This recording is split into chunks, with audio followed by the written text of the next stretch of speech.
अस्सलामुअलैकुम। Air Foundation School Tipu campus Rawalpindi, grade 9 chapter first lecture number 3 हमारे पास है। बेसिक डेफिनेशंस, कुछ इम्पोर्टेंट डेफिनेशन है ताकि हम इससे मैटर को अंडरस्टैंड कर सके। Some basic definitions which use to understand matter, जिससे हम मैटर को अंडरस्टैंड करें। Element, compound and mixtures. Element, compound and mixtures क्या है, इसके बारे में हम डिस्कस करेंगे। तो इससे पहले एलिमेंट, कंपाउंड और मिक्सचर से पहले हम डिस्कस करेंगे मैटर। मैटर क्या है? Anything which occupy space and mass. कोई भी चीज़ हो जिसका स्पेसिफिक स्पेस और मास हो, उसको मैटर कहते हैं। हमारे इर्द गिर्द तमाम चीज़ें मैटर है। तो इससे सब्सटेंस का डेफिनेशन राइज होता है। Any matter that has particular set of character that differ the characters of another kind of matter. कोई मैटर हो, इसकी पर्टिकुलर ख़ास कैरेक्टर हो और वो कैरेक्टर दूसरे मैटर से रिलेट नहीं करते हो, तो उसको कहते हैं सब्सटेंस। एग्जाम्पल हमारे पास है, ऑक्सीजन है जो वेरी करता है कार्बन डाइऑक्साइड से। यूरिया है जो वेरी करता है ग्लूकोज से। इसी तरह कॉमन साल्ट से। ये सब एक दूसरे से वेरी करते हैं। तो इसी तरह एक चीज़, एक सब्सटेंस का दूसरे सब्सटेंस से वेरी करना, डिफरेंट होना, यह हमारे पास सब्सटेंस कहलाता है। नेक्स्ट पेज में जाएंगे।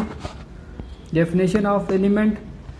सब्सटेंस, वो substance that can not be convert to other simpler substance. वो सब्सटेंस जिसको हम किसी दूसरे सब्सटेंस में कन्वर्ट नहीं कर सकते हैं, तो इसको कहते हैं elements. For example substance like oxygen, hydrogen, iron, copper, aluminium, ये सारे हमारे पास एलिमेंट्स है। एनी सब्सटेंस वो हो गए substance that can be convert to other substance, other simpler substance is called elements. उसके बाद हमारे पास कंपाउंड है। केमिकल बॉन्ड क्या होता है? केमिकल बॉन्ड पढ़ेंगे। Chemical bond, a compound is a pure substance that consist of 2 or more elements held together in fixed proportion by natural force। Compounds में 2 या 2 से ज़्यादा एलिमेंट हमारे पास होते हैं। ये एलिमेंट आपस में जुड़ते हैं एक स्पेसिफिक बॉन्ड के ज़रिए। इसी बॉन्ड को कहेंगे केमिकल बॉन्ड। तो केमिकल बॉन्ड इस तरह भी आप डिफाइन कर सकते हैं, the force of attraction that hold atom together. वो फोर्स ऑफ अट्रैक्शन जो किसी एटम को आपस में जोड़े रखता है, उसको केमिकल बॉन्ड कहेंगे। या बुक में जो डेफिनेशन दिया गया है, a compound is a pure substance that consist of 2 or more element. The elements या that hold together by fixed proportional by natural force is called chemical bond। इसको chemical bond कहेंगे। इसके बाद हमारे पास chemical bond हो गया। उसके पास properties of bond are differ from the properties of element। जो properties of bond हमारे पास है वो एक दूसरे से differ करते हैं। इन जो properties of element है उससे differ करेंगे।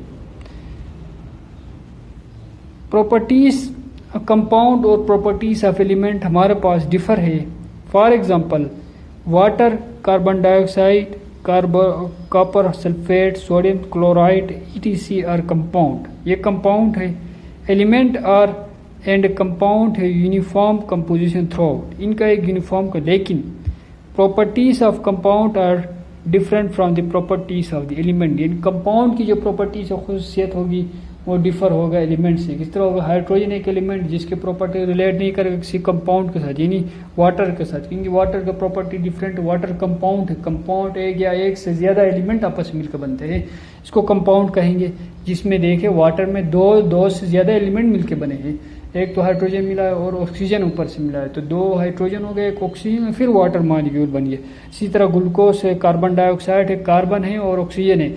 तो 2 या 2 से ज़्यादा जब एलिमेंट आपस में मिलते हैं तो फिर वो कंपाउंड बनाते हैं। ठीक है, लेकिन इसी कंपाउंड की प्रॉपर्टीज एलिमेंट से वेरी करेगा, क्योंकि एलिमेंट की प्रॉपर्टीज़ हमारे पास डिफरेंट होते हैं और कंपाउंड की प्रॉपर्टीज़ डिफरेंट होते हैं। तो प्रॉपर्टीज़ वेरी करते हैं एक दूसरे से due to the present of more elements in compound and less element in elements. Element में क्योंकि कम होते हैं एलिमेंट्स, एक ही एलिमेंट होता है जिसकी प्रॉपर्टी, कंपाउंड में एक से ज़्यादा एलिमेंट्स होते हैं। इसके बाद मिक्सचर में जाते हैं। मिक्सचर क्या है? An impure substance that contain two or more pure substance, they retain their individual chemical characters। एक इम्प्योर सब्सटेंस होता है जो जिसमें टू और मोर प्योर सब्सटेंस, जिसमें दो या दो से ज़्यादा प्योर सब्सटेंस होते हैं, इसको कहते हैं मिक्सचर।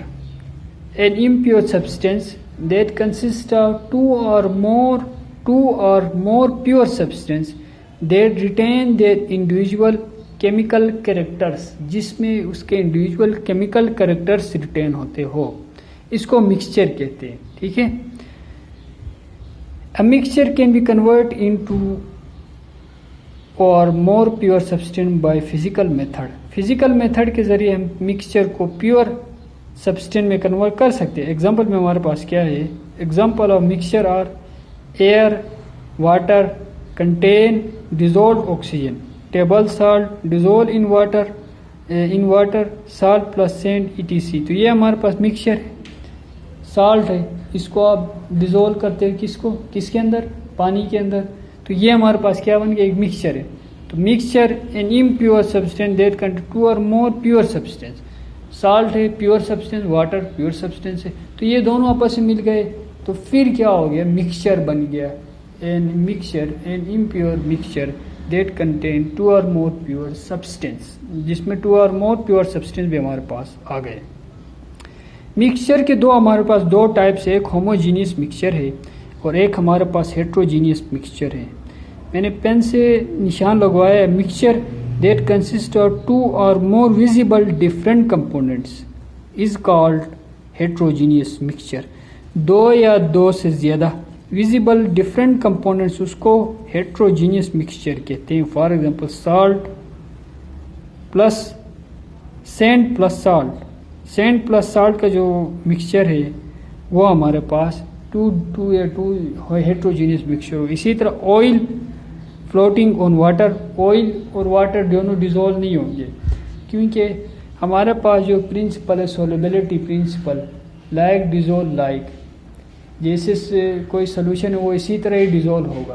तो लाइक डिजोल्व लाइक के प्रिंसिपल में वाटर डिजोल्व होगा वाटर के अंदर। जो हमारे पास ऑयल है ऑयल डिजोल्व होगा ऑयल के अंदर ही। तो ये हमारे पास इसका बेसिक प्रिंसिपल है, लाइक डिजोल्व लाइक का प्रिंसिपल हमारे पास है। तो इसमें इसके मुताबिक ये हेट्रोजीनियस मिक्सचर है, इसमें डिजोल्व नहीं होंगे सब्सटेंस।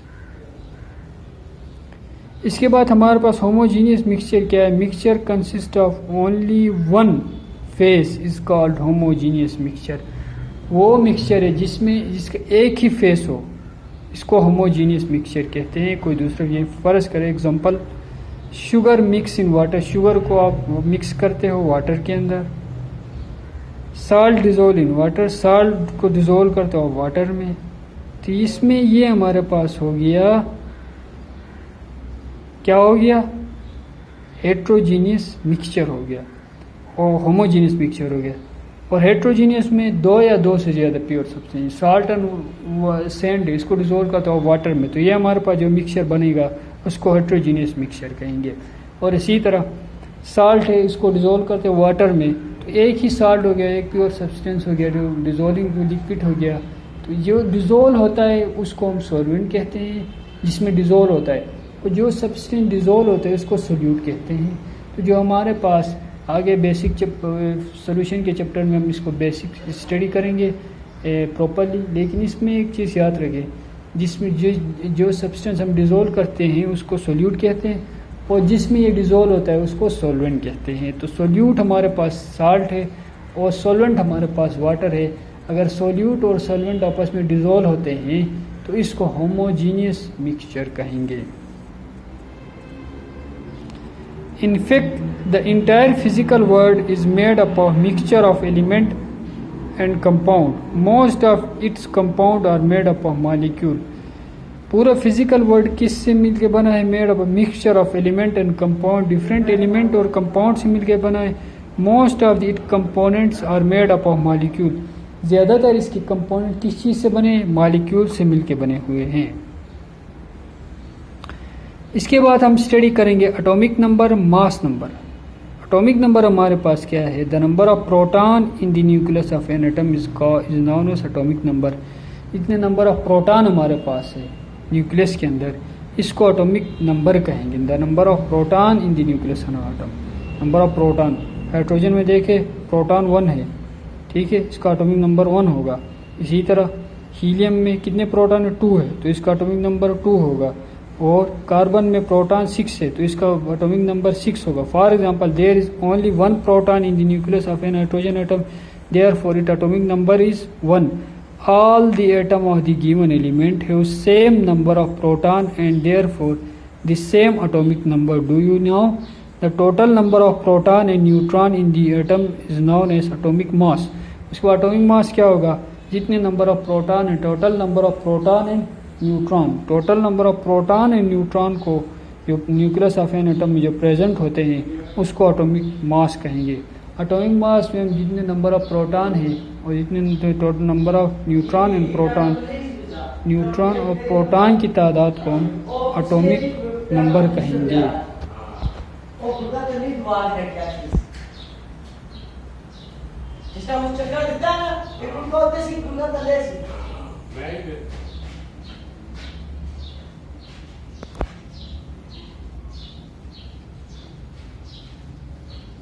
उसको एटॉमिक नंबर कहेंगे।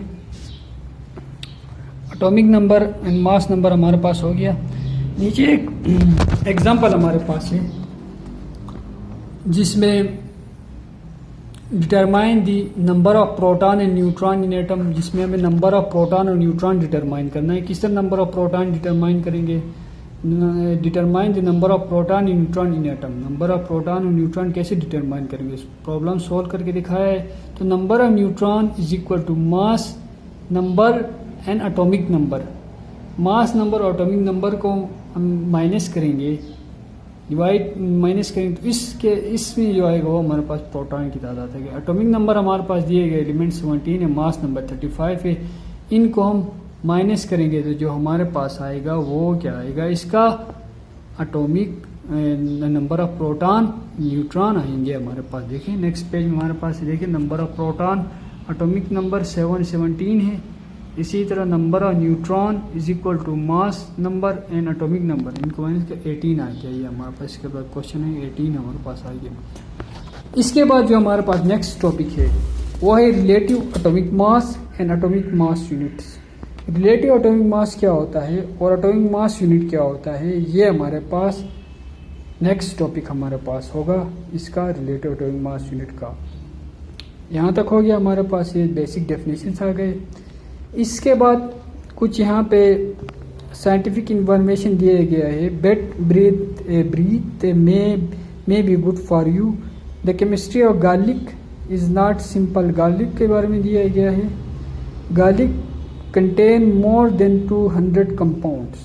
People who eat a lot of garlic have lower chance of getting stomach cancer, suffering for heart disease or having stroke than do people who eat little or no garlic. तो people garlic eat करते हैं, garlic आमतौर पर घर में use करते हैं, तो जो ईट करते हैं उससे स्टोमक कैंसर और हार्ट अटैक में ये हेल्पफुल है हमारे पास। स्टमक कैंसर को रिड्यूस करते हैं और जिनका हार्ट का इशू है उनके लिए भी गार्लिक बहुत ही अच्छा है, वो यूज़ कर सकते हैं। Thank you, this is the end of the lecture. Next lecture हमारे पास रिलेटिव एटॉमिक मास यूनिट का होगा।